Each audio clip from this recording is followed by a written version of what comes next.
ورحمۃ اللہ وبرکاتہ۔ آج میں ہندوستان کے عظیم الشان خطیب نوجوان دلوں کی دھڑکن قوم و ملت کو جن سے فائدہ ہوتا ہے، ان کی گفتگو سے قوم و ملت میں عوان و انصار میں سلہار پیدا ہوتا ہے۔ تو آج میری مراد ذاکر حسین گیاوی صاحب قبلہ ہے۔ آئیے میں ان سے آپ کو روبرو کرواتا ہوں، کچھ بات کرواتا ہوں۔ جی حضرت، السلام علیکم ورحمۃ اللہ وبرکاتہ۔ وعلیکم السلام ورحمۃ اللہ وبرکاتہ۔ حضرت، بہت سارے لوگ ہیں جو آپ کے زبان سے سننا چاہیں گے کہ آپ اپنا تعارف پیش کریں۔ مجھے ڈاکٹر ذاکر حسین گیاوی کہتے ہیں اور الحمدللہ میں خطابت بھی کرتا ہوں اور ادارہ بھی چلاتا ہوں۔ اور سب سے بڑی بات یہ ہے کہ حضور مخدوم ملت رئیس العقیہ حضور سید ویس مصطفیٰ واسطی قادری سجادہ نشی خانقاہ قادریہ چشتیہ سغرویہ رضاکیہ برکاتیہ بلگرام شریف ہردوئی اور یوپی کا میں الحمدللہ ایک ادنا سا خلیفہ ہوں۔ حضرت، آپ سے بہت سارے لوگ سوال کرنا چاہتے ہیں، لیکن چونکہ ہر سوال کے لیے ایک آدمی کو اویلیبل رہنا ضروری نہیں ہے، تو آپ میرے پیج کے مادھیم سے بتائیے کہ ابھی کے جو مسجد کے ائمہ مساجد ہیں ان کی تنخواہیں بہت کم ہیں، تو اگر آپ تنخواہ کے حوالے سے کچھ ارشاد فرما دیں۔ ابھی جو ائمہ کرام کی تنخواہ ہے وہ مہنگائی کے حساب سے، وقت کے حساب سے بہت کم ہے۔ اس لیے مسجد کے صدر سیکریٹری کمیٹی کے لوگوں کو، جو ٹرسٹی حضرات ہیں، ان کو اس پہ غور کرنی چاہیے۔ مسجد میں جو خرچ کرتے ہیں اور بیجا خرچ کرتے ہیں، ٹائلز ماربل لگا ہوا ہے پھر بھی توڑ کے لگاتے ہیں کہ اور اچھا لگائیں گے، اور امام صاحب کی تنخواہ اتنی ہی رہتی ہے، تو وقت کے حساب سے تنخواہیں بڑھنی چاہیے تاکہ ائمہ کرام بھی ایک باوقار زندگی گزار سکیں اور ان کی اولاد بھی اچھی تعلیم حاصل کر سکے، اچھے اسکول میں پڑھ سکے اور اپنی زندگی کو وہ خوشگوار گزار سکیں اور دل سے قوم کی خدمت کر سکیں، امامت کر سکیں، خطابت کر سکیں۔ ساتھ ہی ساتھ ایک بات میں اور ایڈ کر دوں کہ آج کے مہنگائی کو دیکھیے اور ٹرسٹی حضرات کا جو رویہ ہوتا ہے اپنے ائمہ کے ساتھ، اس کو دیکھیے تو بہت سارے بڑے بڑے علماء ہیں جو آج کے دور میں اپنے بیٹے کو عالم نہیں بنا رہے۔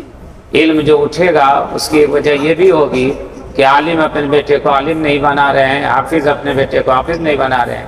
ایک وقت آئے گا حفاظوں کی، علماء کی بہت کمی ہو جائے گی، تو ضرورت اس بات کی ہے کہ علماء کے بچوں کو بھی یہ احساس ہونا چاہیے کہ نہیں، الحمدللہ اس لائن میں بھی کسی چیز کی کمی نہیں ہے، ہمیں علم دین مصطفیٰ حاصل کر کے قوم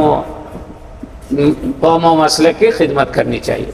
حضرت، میرا دوسرا سوال کہ ابھی مدرسے کا بچہ 3 سال میں حفظ کرتا ہے، 8-10 سال اس کو عالمیت فضیلیت افتاء کرتے ہوئے بہت سمے لگ جاتا ہے، تو جب رشتے کا وقت آتا ہے تو بہت سارے لوگ بہت بری بات کہتے ہیں کہ اس سے شادی کرا دیں گے، وہ بھیک منگا ہے، وہ کیا جانتا ہے، ابھی خود نہیں کھاتا ہے۔ اور مطلب سماج میں عالموں کا رشتے کو لے کر کے مطلب لوگ بہت حقارت کی نظر سے دیکھتے ہیں کہ نہیں، اپنی بیٹی کو ہم ڈرائیور کو تو دے دیں گے لیکن امام کو نہیں دیں گے، تو اس حوالے سے آپ کیا کہنا چاہیں گے؟ سب سے بڑی بات جو یہ ہے کہ اس میں یہ کہنا کہ یہ بھیک منگے ہیں، ہم ان کے پاس دیں گے تو ہماری بیٹی خوشگوار زندگی نہیں گزار سکے گی، یہ اس کی جہالت ہے۔ اور ایسے لوگوں کو ایسے جملہ بولنے سے بچنا چاہیے۔ اس کی وجہ یہ ہے کہ الحمدللہ ہمارے علماء و حفاظ تنخواہ جتنی بھی ہو وہ باوقار زندگی گزارتے ہیں، اچھا کھانا کھاتے ہیں، اچھا پہنتے ہیں اور اپنے بال بچوں کے ساتھ اچھا ویوہار کرتے ہیں۔ اس سے زیادہ اپنی بیوی اور بچوں کے ساتھ غیر عالم محبت نہیں کر سکتا ہے۔ اور جو میں نے پہلے کہا کہ اسی وجہ سے کہ ان کی تنخواہیں کم ہے، آمدنی کم ہے، تو لوگ اپنی بیٹی دینے میں ہچکچاتے ہیں۔ اگر ان کی تنخواہ بھی 20-25 ہزار ہو جائے گی تو انشاءاللہ یہ نوبت نہیں آئے گی، اس لیے یہ تنخواہ بڑھانی ضروری ہے۔ ڈاکٹر صاحب، میرا آپ سے تیسرا سوال یہ ہے مسلمانوں کی بچیاں غیروں کے ساتھ بھاگ رہی ہیں، تو اس کی سب سے بڑی وجہ کیا ہے؟ اس کی کئی وجہیں ہیں، لیکن سب سے پہلی وجہ جو میں سمجھتا ہوں وہ یہ ہے کہ اگر وہ اسکول کالج سے بھاگ رہی ہے تو وہ خلط ملط والی زندگی ہے، بے پردگی کی زندگی ہے کہ ایک ہی ہال میں ایک ہی بینچ پر لڑکے بھی بیٹھ رہے ہیں، لڑکیاں بھی بیٹھ رہی ہیں اور دونوں جوان ہیں، ایسے میں شیطان ورگلاتا ہے اور ایک دوسرے کو قریب کرتا ہے۔ تو بیٹی کو پڑھائیں مگر پردے کے ساتھ پڑھائیں۔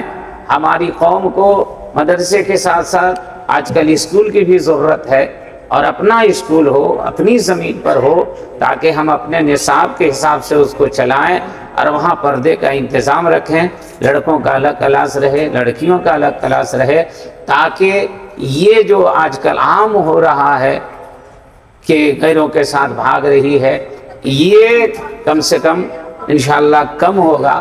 دوسرا میں یہ ہے کہ آپ اپنی بیٹی کو علم دین مصطفیٰ سکھائیے اور اپنی بیٹی کو یہ بتائیے کہ بیٹی ایمان سے بڑھ کر کوئی دولت نہیں ہے۔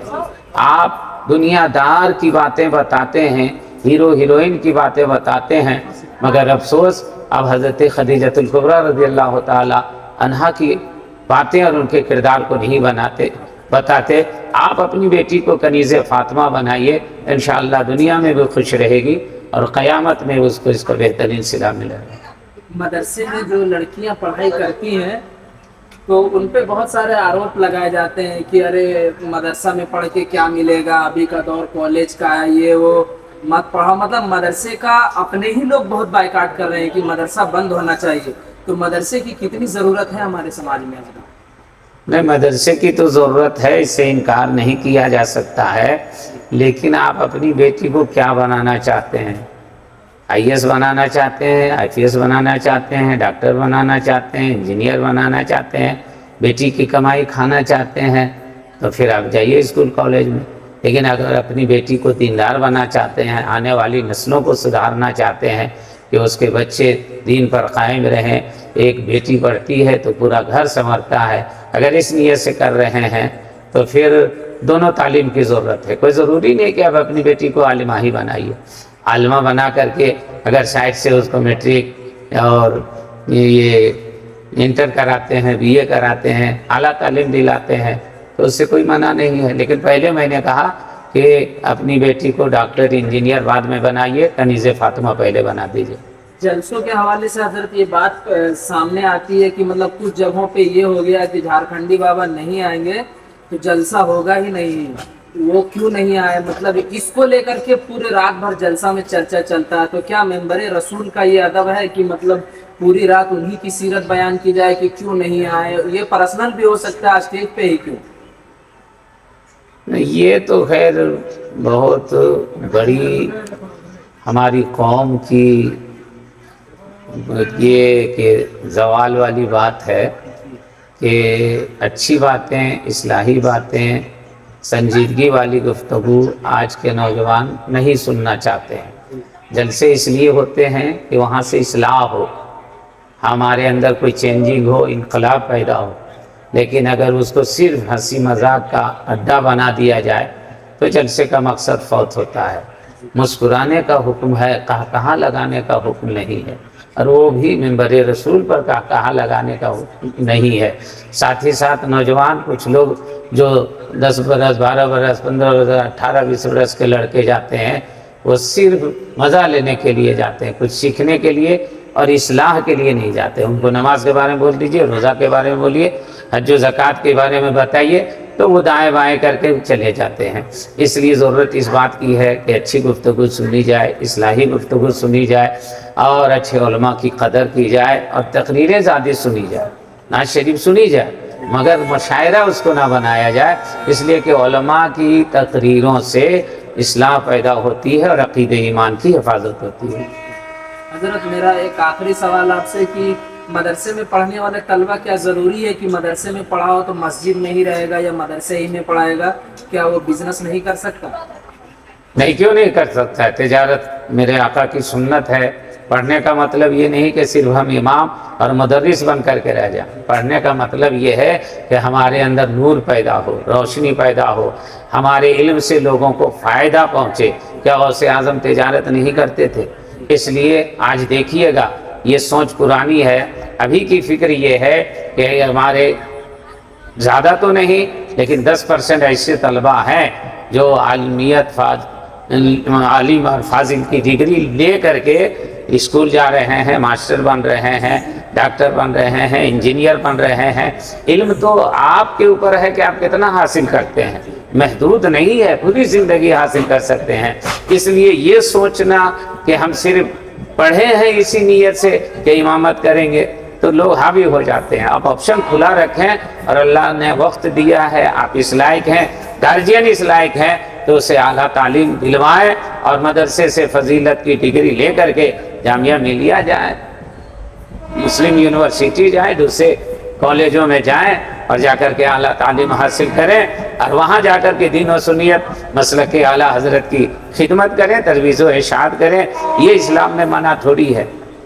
حضرت ایک آخری سوال کی اسٹیج پہ شاعر کو بلانے کے لیے لوگ 2-2 لاکھ روپے دینے کے لیے تیار ہیں، لیکن جو ان کے مسجد میں رہ کر کے اللہ کی صدائیں بلند کرتے ہیں، مؤذن صاحب کی تنخواہ زیادہ سے زیادہ 6 سے 5 ہزار روپے دیتے ہیں، تو مطلب کیسے بڑھے گا اور یہ معاشرے کو کیسے سدھارا جائے؟ ایسا کیا اپنایا جائے جس سے معاشرہ سدھر جائے گا کہ نہیں مؤذن صاحب کی تنخواہ زیادہ ہونی چاہیے؟ مؤذن امام دونوں کی تنخواہ زیادہ ہونی چاہیے، اس لیے کہ یہ لوگ آپ کے لیے 24 گھنٹہ کھڑے رہتے ہیں. بچہ پیدا ہو تو اذان یہی دینے جاتے ہیں، فاتحہ پڑھنے یہی جاتے ہیں، قرآن خوانی کرنے یہی جاتے ہیں، اذان یہی دیتے ہیں، اور وقت پڑتا ہے تو دوسری خدمت آپ کی یہی کرتے ہیں. اس لیے ان کو خوشحال رکھنا چاہیے. ہمیں افسوس ہوتا ہے کہ 200-150 گھر کی آبادی ہوتی ہے اور آپ اپنے امام کو اور اپنے مؤذن کو 20,000 15,000 تنخواہ نہیں دے پاتے ہیں. یہ بہت افسوس کی بات ہے. اس کے پاس جس کے پاس امام مؤذن کے بارے میں کہا جائے تو پیسہ اس کے پاس نہیں ہوتا ہے، یہ غریب بن جاتے ہیں. لیکن ان کی امیری دیکھنی ہو تو شادی بیاہ میں دیکھیے، ان کی امیری دیکھنی ہو تو دوسرے فنکشن میں دیکھیے، تب آپ کو لگے گا. پھر شعراء کو دینے کے وقت دیکھیے، لگتا ہے واجد علی کا پوتا آیا ہوا، سارا پیسہ یہاں لوٹا. لیکن وہی مؤذن صاحب امام صاحب فاتحہ کے لیے چلے گئے تو 10 روپیہ سے زیادہ ان کو دینے کی حیثیت نہیں ہوتی ہے. اس لیے میں گزارش کروں گا اپنی قوم کے سارے ذمہ داران سے کہ اپنا مزاج بدلیے، اپنا نظریہ بدلیے. میں نہیں کہتا کہ بڑے علماء خطبہ شعراء کو نہیں بلائیے، مگر جو 24 گھنٹہ ہے ان کا حق نہیں ماریے، ان کے حق کو ادا کیجئے، خوشحال زندگی گزاریے. اور میں آپ کو بتاؤں کہ الحمدللہ زیادہ نہیں لیکن 2-4-5% جگہوں پہ ایسی تبدیلی آ رہی ہے کہ اپنے امام کی قدر کر رہے ہیں، عمرہ میں بھیج دے رہے ہیں گاؤں والے مل کے، حج میں بھیج دے رہے ہیں گاؤں والے، اور کسی موقع پر ان کی مدد کرتے ہیں. میں چاہتا ہوں کہ آپ اپنے امام کو اتنا خوشحال بنا دیجئے کہ آپ کو چندہ کر کے بھیجنے کی ضرورت نہیں ہے. وہ خود صاحب نصاب ہو جائے، صاحب استطاعت ہو جائے اور خود اپنے پیسے سے وہ عمرہ کرنے کے لیے جائے، حج کرنے کے لیے جائے. یہ ضرورت ہے اور ہماری قوم کو اس پر توجہ دینی چاہیے. ڈاکٹر ذاکر حسین گیانی صاحب کی لاجواب گفتگو سماعت کی ہم نے، بہت اچھا لگا سن کر کے کہ انہوں نے حق گوئی کی، حق بیانی کی. تو کمنٹ سیکشن میں آپ کے لیے خالی چھوڑ رہا ہوں کہ حضرت نے جو گفتگو ارشاد فرمائی ہے اس پر آپ لبیک کہتے ہیں یا نہیں. آپ اپنی رائے ضرور پیش کریں. تب تک کے لیے میں ڈاکٹر صاحب کو بہت بہت مبارکباد دیتا ہوں کہ وہ میرے پیج پہ آئے ہیں. اللہ تعالیٰ ان کی عمر میں بے پناہ برکتیں عطا فرمائے، مسلک اعلیٰ حضرت کا کام کرنے کی توفیق عطا فرمائے. آمین. ڈاکٹر صاحب کا بہت بہت شکریہ. ٹھیک حضرت، السلام علیکم. وعلیکم السلام ورحمۃ اللہ.